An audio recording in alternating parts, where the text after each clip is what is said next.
Hi guys, this is Fernando doing another video for the Modern Survivalist. In this case, it's going to be a bit of a longer one. It's going to be about preparing in paranoia. I read a thread at AR15, the survival forum over there. This was being discussed and I thought it would be a good idea to do a video about it, at least my take on it. If you have been networking and meeting with people in the survival and preparedness community, and by this I mean the community that is online, the online community of survival and preparedness, which is great folks, great people.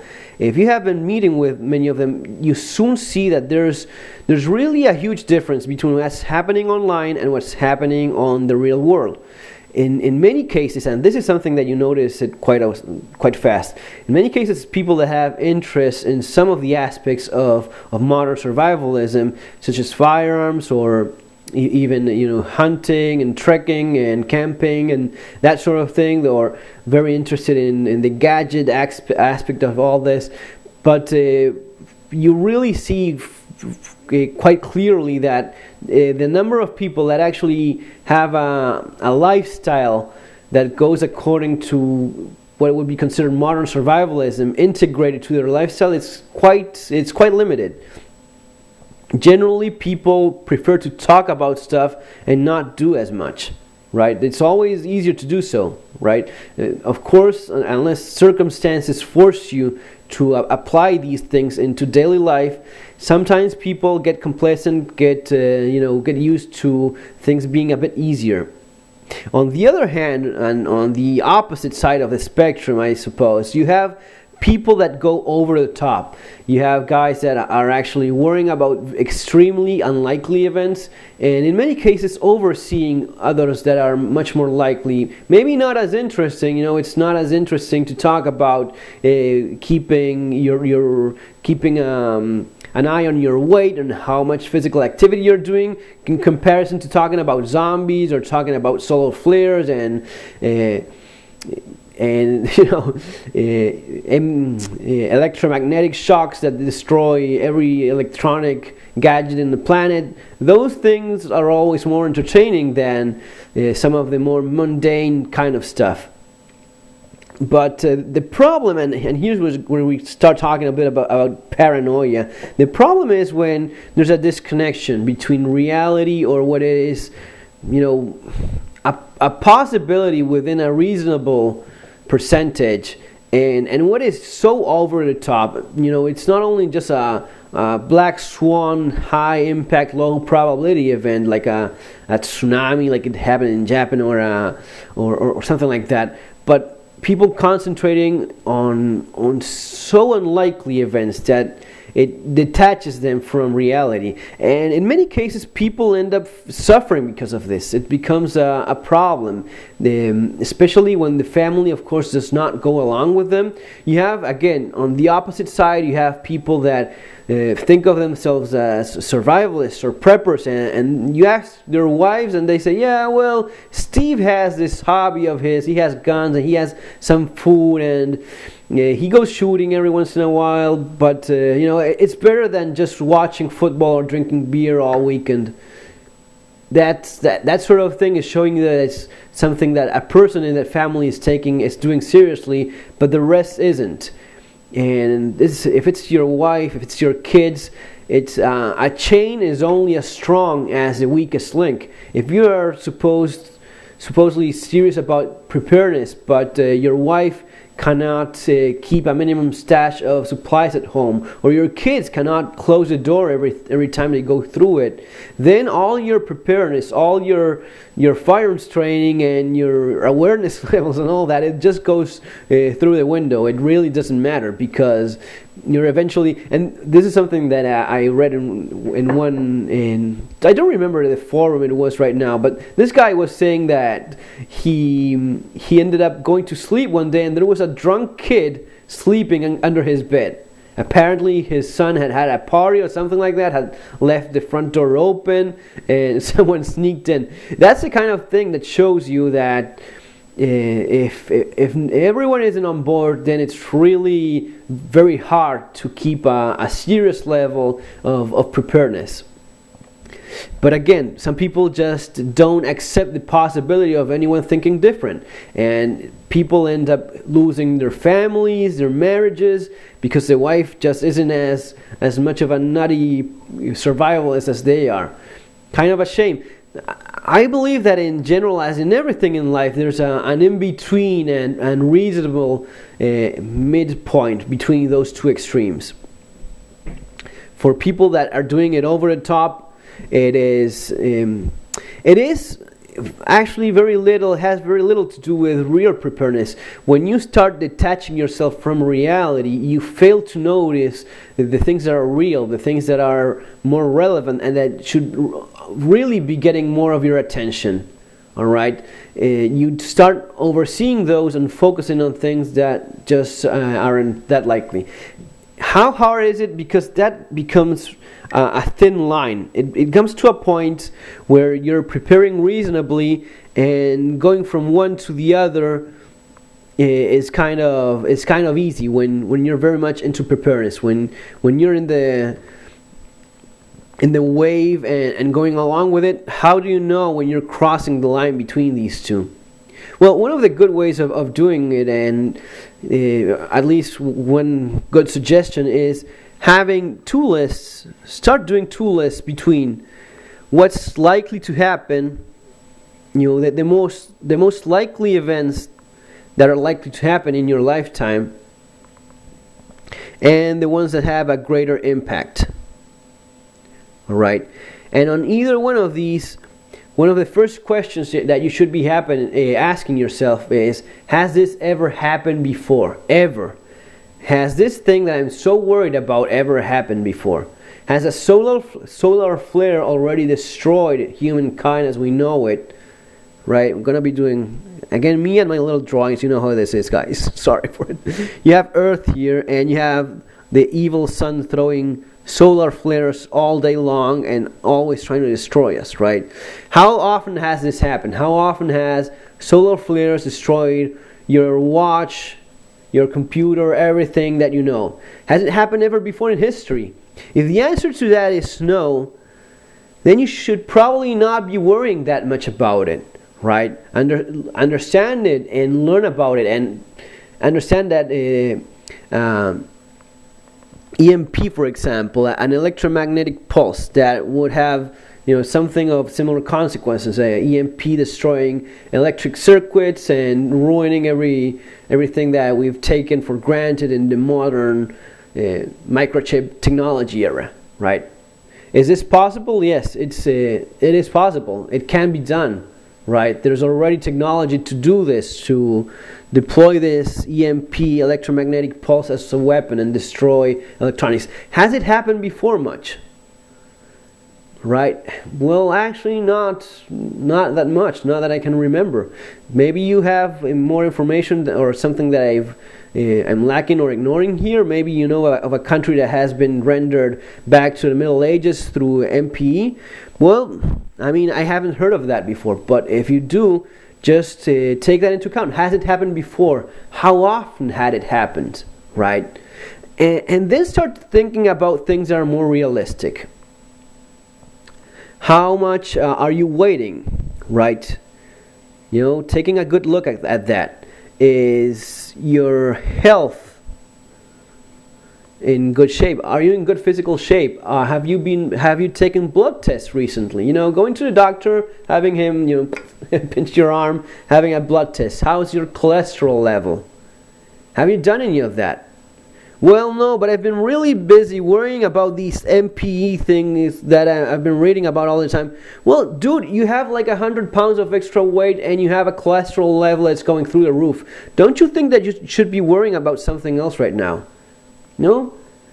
That's the kind of thing I'm talking about. Because this is what's more likely to kill you. All the realistic stuff that happens all the time. What up if, heart problems, cardio problems, high blood pressure, high weight. All this stuff is much more likely to kill you than all the zombies and MPEs and solar flares and nuclear power plants melting down that you could possibly think of. Is it possible that you may be losing your job or source of income? Job loss. Are you prepared for that? Are you prepared for going without a job for 6 to 12 months? Well, not really. I'm very well prepared for all the zombies coming in, the United Nations invading my neighborhood with those evil blue helmets and forcing us all to, be socialists. How probable is that, right? Since I already threw it, how probable is it that you're having political problems, politics, that may be affecting your life in the future? Right? Are you politically involved right now? Or do you just vote anything that comes your way? Or do you vote for something that I've heard often again? Have you been thinking of voting for the less evil? Well, don't do that. Please don't go voting for someone that you don't believe in, voting for ideas that you don't uphold yourself just because they're considered the less evil. That's not what all this is about, right? It's something that I've seen in my own country in Argentina when we ended up voting for someone that we thought was the less evil at the time. We ended up with a family in power. Most people in the media didn't even know how to spell the name. We didn't even know who had been voted. But he was the less evil at that time. We ended up ruining our country and our way of living because of that, right? So again, what is more likely? Health problems, keeping an eye on your weight, going to a gym, doing a bit of workout, taking a look at your cholesterol level, your blood pressure level, being involved in your community and seeing what's going on in the political schemes. There's so much information out there, but the problem with that is that sometimes it's so much that you lose focus on what's important, all right? If we start looking a bit on the other side of our other list, what is it that could affect you? If you're living, for example, close to a nuclear power plant, right? Is it possible for it to melt down? Should I have NBC suits and NBC masks in case there's a nuclear disaster in this power plant that I have nearby? Well, it is possible, yes. It has happened before. That question again, has it ever happened before? Yes, nuclear power plants have broken down, have caused lots of loss of life and misery and awful diseases and all that stuff. If you look back in history, you have the good case of Chernobyl, and you have the more recent case in the Fukushima plant in Japan, right? Those things have happened. They are, though, rather unlikely. Right? And again, losing focus on what's real. Some people think that nuclear power plants just blow up whenever there's a power shortage. Sometimes people think that, they imagine that they have the little nuclear power plant, and it's Homer Simpson there taking a look at the security stuff, and when power goes down, someone runs with a wire, hooks up a 2,000 kilowatt generator and starts pouring gas, and once they have no more fuel for that generator, all this blows up because there's no power. That's not the case. Read about it. Learn a bit about what happens when a nuclear power plant has to be shut down immediately. It's technology that has been improved on in all these years, and even in poor countries they have nuclear power plants that are still rolling and not contaminating not 1/100th of what other industries contaminate. Right? If you take a look at what pollution does to people, and you start adding up all the deaths because of pollution, there's just no comparison whatsoever to those deaths, the diseases, the cancer. Cancer and fallout are just going to be killing you just as well. Either way, if one kills you, it's the same results, right? One may be a bit more dramatic than the other, one may be a bit more unique than the other, but they're still killing you the same thing. All the pesticides that many companies throw on the land, and it's being flushed to the rivers. Are you close to a place that has high pollution levels? If you are in a city that has high pollution levels, you're in a much worse shape than just living close to a nuclear power plant. That pollution is going to be causing you problems in the long run, much greater than anything that's going to be coming out of a nuclear power plant. Keep in mind as well, and this again, it's information, it's out there, but people, because of the amount of information that's overwhelming, they lose focus on it. The amount of people that die because of contamination is much greater than those that are dying because of radiation leaking out of nuclear power plants. The problem is that there's lots of financing and there's lots of money involved with all these things, especially pushing the eco-friendly power generating schemes. In many cases, they're not even saving energy. It's rather cost inefficient to produce many of these pieces of equipment. But since there's so many bonuses and financial incentives to produce this kind of technology, money comes in the way. Started looking at other unlikely events, but still of greater impact. What about war? Should you be worrying too much about UN, the UN guys invading? Well, I don't think. What do you believe? Do you think it's that probable to end up having these guys in your front door like that? And well, if you're in US, it's kind of unlikely. I mean, just because of the amount of firearms that you guys have over there, lucky you.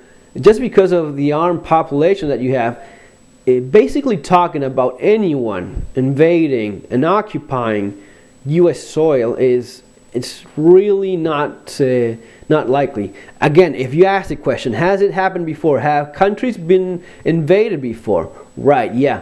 How likely is it to happen right now? Not very likely. It's going to be one of your, down on the list of likely events, right? If you live, for example, in parts of your country that have earthquakes, man, my letter cannot be understood whatsoever. This is a huge mess. I hope you guys are just listening and not trying to read anything of this, because it's just impossible. But again, trying to focus a bit more.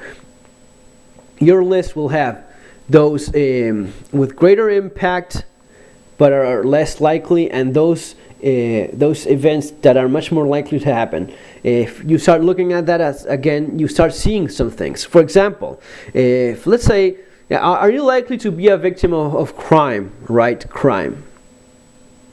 Being robbed, robbery attempts, that sort of thing. I've talked many times as well, preparing in terms of self-defense, in terms of improving your personal security, your home security. Is that likely? Well, in some places it's very likely. Where I lived in Argentina, it would have been almost on top of the list here of those things that are likely to happen to you. Why is this? Well, because of since 2001 to 2010, I believe that 9 out of 10 Argentines had been a victim of violent crime. So that kind of statistic is giving you quite clear information. This is going to be happening to you rather soon. Now, if I look at it from where I am now, here in Northern Ireland, how likely is it that I'm going to be the victim of a violent crime? Maybe not that likely. Still, I wouldn't ignore it completely by any means, because I know that what people are capable of, something that folks that live in safer places of the world, they haven't seen what other people or humans are capable of, and worse than any possible animal. I know what's the worst of people's nature, and I want to be ready for that. So in spite of not being that likely, it is something that I'm not going to be ignoring completely by any means. Alright, now if I start looking at this, one of the things that you can see is that, okay, if I have to worry mostly about illnesses, physical problems, physical conditions because of sedentary lifestyle and such, at the same time I want to be doing something about being better prepared in terms of self-defense. Maybe you can combine these two, right? Can combine these two start going to this thing called the gym, which I haven't I haven't visited in a long time since I've moved here. Start going to a gym more and taking maybe some self-defense classes. Maybe started getting involved in some martial arts stuff, right? What is it that I suggest? I like boxing because that's what I did when a bit younger. Boxing combined with Brazilian Jiu-Jitsu, that's a very good combination, and throwing in there some modern combatives, combining with your firearms training and your knife skills. Again, maybe some guys may be missing the point. I'm not talking about being an expert in any of this, but at least having some basic training. All right, if you have at least some basic understanding of how to use weapons for defense or hand-to-hand fighting, and you stay in acceptable physical shape, you will be better ready for these events, for a problem of crime that involves cases of self-defense. At the same time, working out is also working towards helping your odds in case of health issues, right? Going to a gym is going to be helping you avoid many of the problems of having high blood pressure, high cholesterol. One of the most common things that you learn when doing research on survival and preparedness, the best possibility, if at all possible, the best you can do is avoiding problems entirely. That means getting away from them, right? Doesn't matter if it's a natural disaster, if it's a social unrest. You see it many times. You see it, and you see it coming, and you have the option of walking away, right? Walking away, or keyword here, running away, right? If you have the ability of doing so, it's always the best recommended path to take. Avoiding problems is always better. Doesn't matter if you have a firearm and it's a crime situation going on. If you can avoid it, it's always better. Doesn't matter if it's a forest fire, natural disaster, man-made disaster of any kind. If you have to flee a country entirely on foot, are you capable of doing that, right? You maybe think, okay, I have to walk 200 kilometers to get to the border. Am I capable of doing that with a couple of brats, a wife, and a backpack each? Can you do it? Well, you know, it may be surprising for you, but there's lots of people that may have a bug-out bag, the cool-looking bug-out bag with tons of food, rifles, and grenades, and zombie-killing material, but they cannot carry that same backpack for more than 10 miles or so, right? Have you used it recently? A good idea, again, combining and threading among these. Using the stuff, if you have it, using it for, you go camping. Maybe, camping is not much of skills in terms of modern survivalism, but you're working towards good physical health, good family time, making friends. If you have friends, someone is inviting you, go by all means. Let's go for a trekking, let's go do this. I was invited here by some very nice people to do some geocaching, which I didn't even know what the word meant, right? But, it's one of those things that you just have to do it. You have to do it because it improves your lifestyle, it improves everything. And it has a link and connection with all of this stuff, right? And again, why is it a problem when you become paranoid and you become socially ostraced and not talk to people, and you're self-involved in your world, and no one understands how bad everything is? You talk with these guys and they say, yeah, people don't understand that the government is about to kill us all, and that nuclear power plant is going to be blowing up, and I have the military base down the road, and those guys are going to be getting nuked by the UN any day soon. Whoa, calm down, take a step back, and assess realistically what is going on and what are your priorities. Are you overreacting with things that are kind of unlikely, and maybe losing focus on some other things that are more important? In my experience, the people that are a bit more paranoid, or actually very paranoid, and they are out there, and you see it when you meet people face to face, these are the guys that have a bit more problems socializing. They don't get along very well with others. And we're all a bit like that. I am a bit like that myself. I don't get along very well with people that have very different views from me. Usually I like being around people that have my same views, at least on some basic stuff. But that doesn't mean that you shouldn't be able to socialize, be friends, and have, neighborly attitudes with people that are very different from you. Things to think about, things to consider, folks. The difference between preparedness and paranoia. Paranoia disconnects you from reality. It is easy if you're being a bit too scared from what's going on these days. It is true that the political aspects in every country just suck these days. They're awful. It is true that socialism is spreading, and worst of all, the idea of the big government having control over your life, it is something that you will have a very hard time avoiding anywhere that you come from. I left Argentina right in the exact moment when it was getting much worse than it used to be. That was because of the second re-election of who was by then the president, Mrs. Kirchner, who came after her husband and is already talking about putting her son, 40-year-old guy that never worked, as our next president. I'm kind of afraid that that's going to be the result. Going to be having this monarchy, this unofficial monarchy going on over there, and it's pretty bad. That's the kind of thing that I left. That's why I left. If you start seeing some of the things going on in the news right now over there, they even have dogs sniffing people, tourists crossing the border to see if they're fleeing the country with dollars in a desperate attempt to keep people there. So yeah, it is true that in many cases the political aspects of the different governments are awful. And U.S. is going through some very bad times right now. Europe is going through bad times right now. And you should be politically involved, fighting for what you believe in, and supporting the candidates that hold your values. One of the basic rules of blogging and such is you don't talk about politics. You don't talk about politics, and you don't talk about religion. Those are the two basic rules that you never have to break if you want to be accepted by everyone, or at least the great majority. Well, I really have no problem in saying it as I see it. I think that if you uphold the values of freedom and independence and individualism, politically speaking, you really have to be supporting Ron Paul right now in USA. I think that's the best thing you can do for supporting and prolonging and spreading that seed of libertarian views of things, right?